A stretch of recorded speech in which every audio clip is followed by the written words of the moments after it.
Magandang araw mga Aldab Nation! May panibago na naman po akong update para sa inyong lahat. Pero bago natin ito umpisahan ay huwag niyo muna kalimutan na mag-subscribe sa aking YouTube channel at i-click mo na rin ang katabing bell button para maging updated ka sa mga latest videos na i-upload ko. At kapag umabot na ng 100,000 subscribers ang aking channel ay may sorpresa ako para sa inyong lahat. Alam kong excited na kayo kaya naman ngayon, umpisahan na natin ang ating kwentuhan. Ang pag-uusapan natin ngayong araw na ito kung saan ito raw pala ang mga ipinangako ni Alden kay Meng. May isang tao raw pala na dahilan kaya pinakasalan ni Alden si Meng at hindi ito alam ng nakararami. Ang tanong ngayon, sino siya at ano ang role nito sa buhay ni Alden? Gaano ito katotoo at may sapat nga bang ebidensya makakapagpatunay rito? Well, yan ho ang ating aalamin at pag-uusapan ngayong araw na ito. Pero bago ho yan, ay bibitinin ko muna kayo ng kaunting-kaunti lamang kung saan magbasa muna tayo ng mga nakakatuwang post ni My name is Theo01 sa Twitter. Kaya naman wag na natin patagalin pa at sabi niya sa kanyang tweet, "Love, dito ka na. Pa naman, ang aga-aga pa para mahiga. Maglalaro muna kami ng mga bata. Huwag na para maaga silang makatulog. Inaantok na ako, ma. Mauna ka na lang matulog. Tatabihan naman kita maya. Ma, nakakainis ka. Dito ka na sabi. Alam mo ikaw, aray, matulog ka na. Tabihan mo na ako. Purong, kadal agad." Hanggang kasama ni ACM hanggat buo silang dalawa, never niyong mawawasak ang kahit sino sa kanila. Sinasabi ng iba na baka patulan ni A ang ilan sa mga LL niya na mga kate. Si A yung tipo na hindi basta-basta papasok ang sandata sa kahit saang lungga.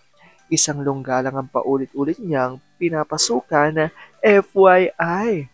Pa, magdamit ka. Okay na ako sa ganito, love. Malapit ng mag-umaga. Papasok dito bigla ang mga bata. May kumot naman. Sleep ka na. Ikaw ba hindi?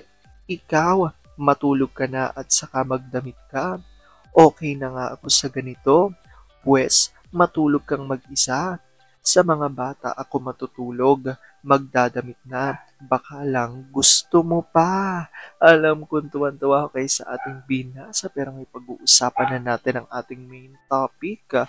Oops, wait lang, saglit lang to. May ipapaalala lang ako. Para sa mga bago pa lang sa aking channel, huwag niyong kalimutan na mag-subscribe sa aking YouTube channel at i-click na rin ang notification bell para lagi kayong updated sa mga latest videos na i-upload ko at para maging parte na rin kayo ng aking Fanatics Channel family. Well, alam pong super excited na kayo sa ating kwentuhan, kaya naman dumako na tayo sa ating main topic. Gaano nga ba katotoo na ito raw palang mga pinangako ni Alden kay Meng? At may isang tao raw pala na dahilan kaya pinakasalan ni Alden si Meng na hindi alam ng nakararami. Ang tanong ngayon, sino siya at ano ang role sa buhay ni Alden? Gaano ito katotoo at may sapat nga bang ebidensya makakapagpatunay rito? Well, yan ang ating aalamin at pag-uusapan ngayong araw na ito. Alam kong super excited na kayong malaman yan. Kaya naman wag na natin patagalin pa. Unang-una na nga ho ito ay sa revelasyon ni JN Lo at ayon sa kanya, and even before they met, A has made clear what his intentions are.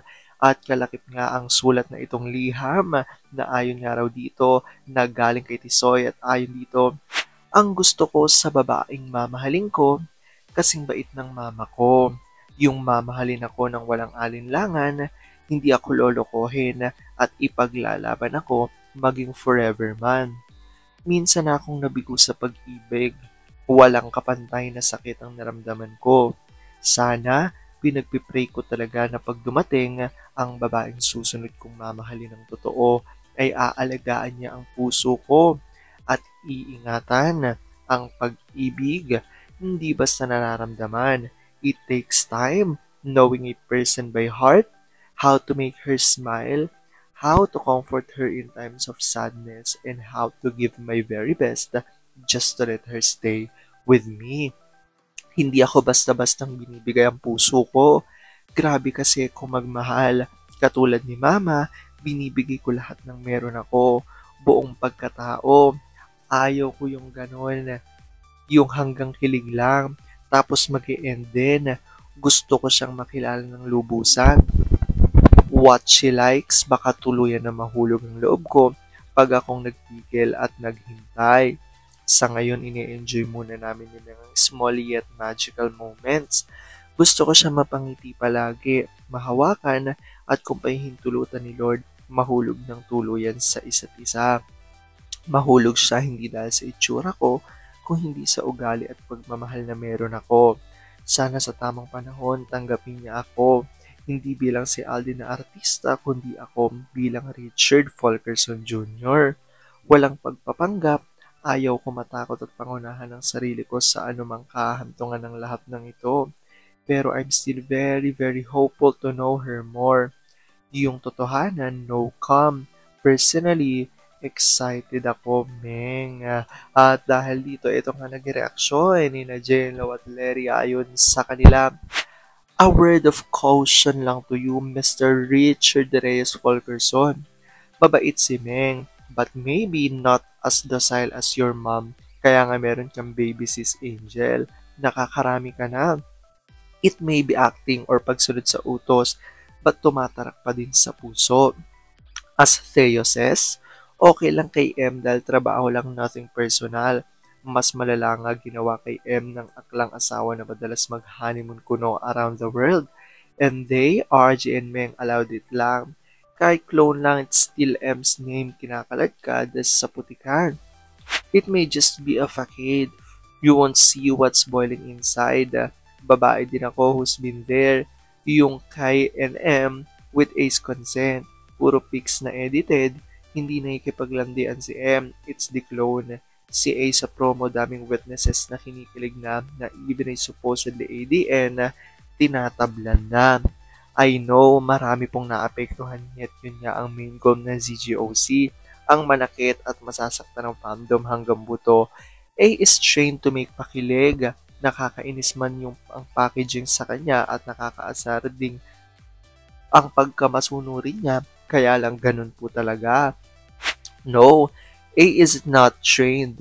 Innate na yun sa kanya na lumabas with M sa KS kasi may namumuno na. If he was trained, why was it Luis DLR chose NSUP over him?